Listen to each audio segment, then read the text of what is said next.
The Canadian Card Collector here, and welcome back to day 320 of a daily deck review. And the deck that we're taking a look at today is the Warrior Woman playing cards. So, with no further ado, let's take a look and see what we get. Here, as you can see, it's a matte finish tuck box with a bunch of foiling here on the front with a matte black finish tuck box. As you can see, we got some like red and gold foiling with a little bit of like maybe silver metallic ink on top there. And this is the sneak peek of that back design here on the front of the tuck box here. And then on the side it says Warrior Woman by Headless Kings. More of that metallic and foiling there. Other side says Made in the United States of America. On the bottom you got By Headless Kings playing cards, manufactured in the United States playing company, made in the USA. Then on the back, yeah, okay. On the back, it says Warrior Woman, that same kind of style, like design as the front of the tuck box, made in the USA. There was no seal on these. On the top, it says Headless Kings cards. On the tuck flap, you just got a little silver and red design there. Same thing as the inner tuck flaps. There's a little silver and red design there. If we take the cards out of the box, on the inside tuck box, as you can see, it has some gold foiling there. So you got that fancy like circle square design there with all the different pips, the hearts, clubs, diamonds, and spades that goes throughout the inside of the tuck box there. Always nice to see custom interiors. Just that little bit of extra detail makes the cards a little bit more special and exciting.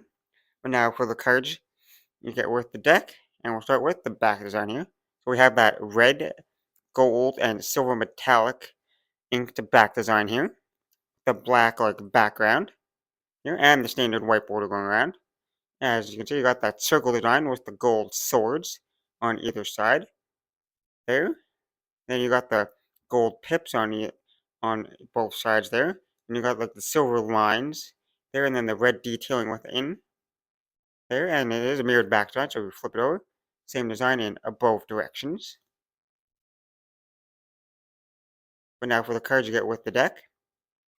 Here we start with the first Joker here. It says Joker, Joker there in the black colorway. And then you got like some armor there. You got like a sword, almost like the sword with like the chest plate and the helmet. And then the second Joker is the black colorway once again.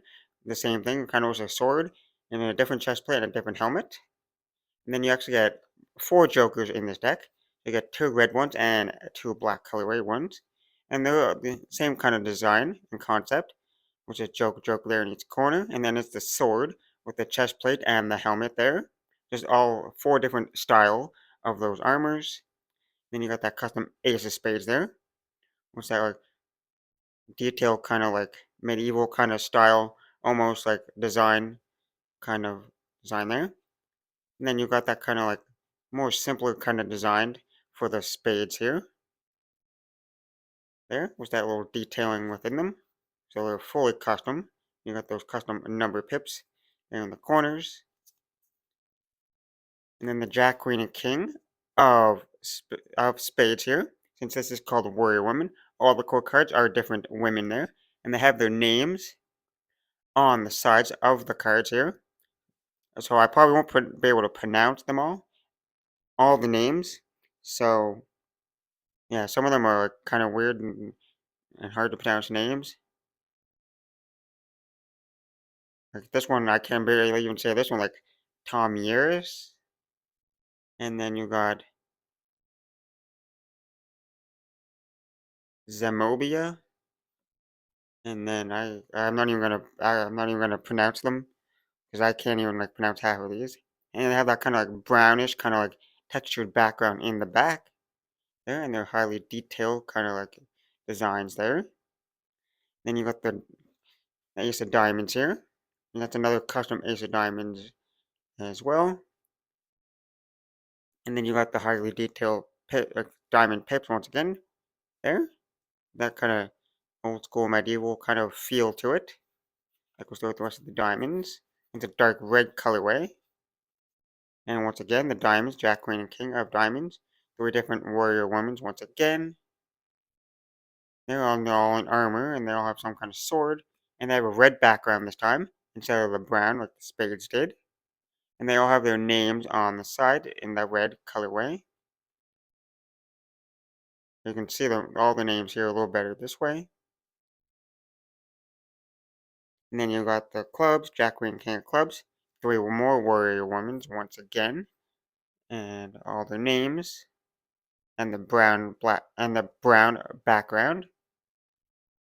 And then you got that custom club design for the clubs, and the fancy custom ace of clubs there. And then lastly, the hearts, Jack, Queen, and King of Hearts, fully custom once again with all those warrior women's different kind of weapons there and the armor. You have the red background with their names on the sides. And then you got that custom heart pips with that little design to them. And then lastly, that custom ace of hearts with some more detailing there. Now that we took a look at the cards, time to test the handling. And first we'll start with the springs.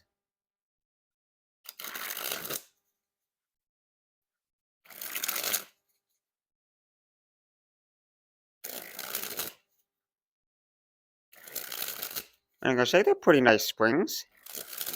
They're not overly like stiff, which is pretty nice. There was a little bit of stiffness, but not like too bad. They were like in between. They're not like super like flexible either. So it's a nice medium, which is like good for anybody. Like they're nice and easy to spring, but they're not overly springable. And they got nice smoothness feel to it. So overall, fantastic springs. Now time for the fans.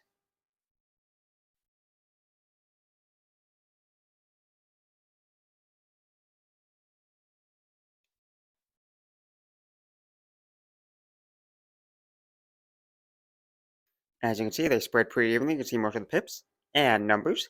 No real stickiness or clumpiness to the cards. Now time for that Pharaoh.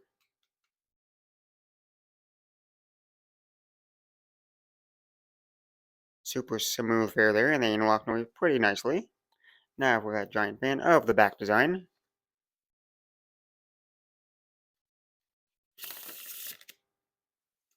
And now time for the reverse Pharaoh. The first Pharaoh was decently smooth. Not the smoothest, because I did have to like slightly shuffle them together. But they didn't really like stick together. They just kind of had to be slightly pushed together. But they interlock away pretty nicely once again. Now for a giant fan of the faces.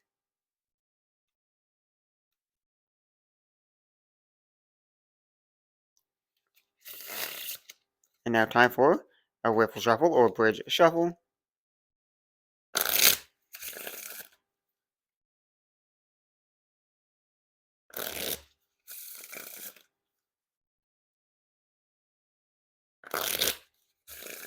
Well, like I say, the wiffle shovels and bridge shovels feel really nice.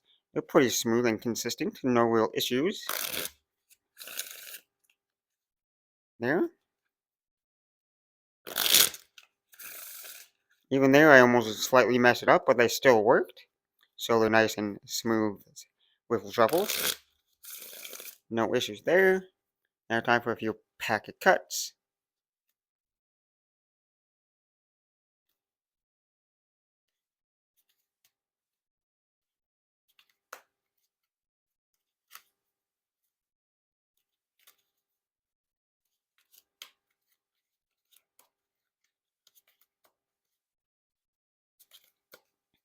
Well, like I said, nice, smooth feeling packet cuts. They weren't like really slippery, so they weren't really sliding in my hands, which is pretty nice.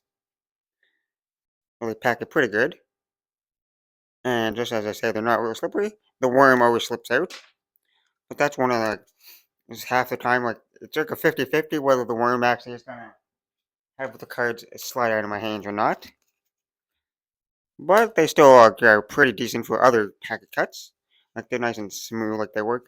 Like, I can even do this better. See, like, if I do it again, They didn't really slide on my hands this time. But the pack cards are pretty nice and fantastic there. Now time for that one-handed cut, or surely a cut.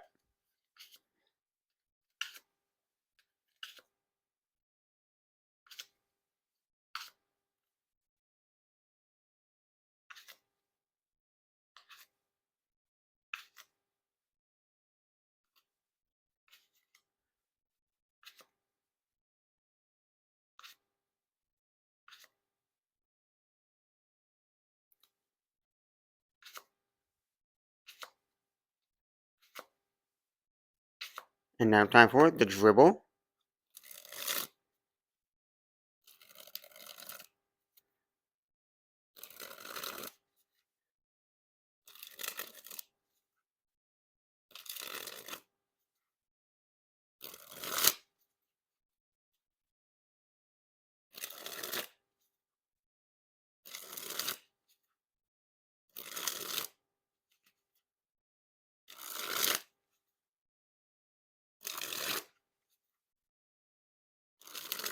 Well, the dribble seemed to be pretty nice and smooth.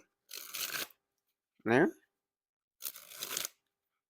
And it seemed to be pretty grippy either direction, just a little bit more grippy was back design up. And they're a little bit slippery, like for dribbles, because they want to slide out a little bit, but not too bad. And now time for that spread fan.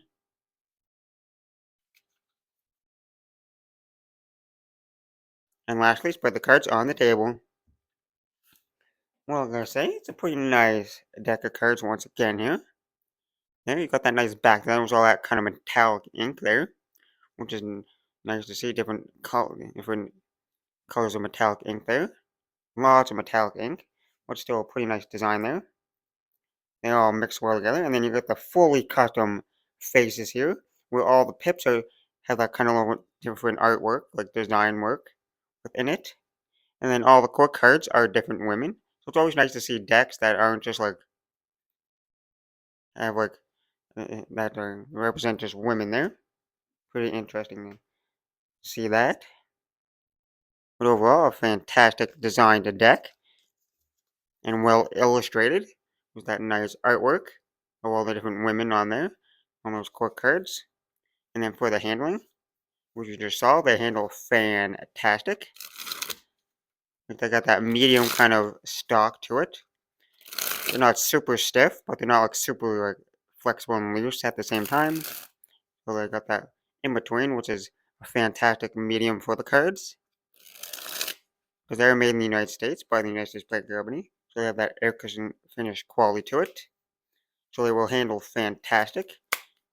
They don't stick together at all, nice and smooth. And they're not like overly slippery either. So with that being said, I hope you enjoyed. And this has been day 320 of your daily deck review. This has been the Warrior Woman playing cards from Headless Kings cards. And I'm the Canadian Card Collector signing out.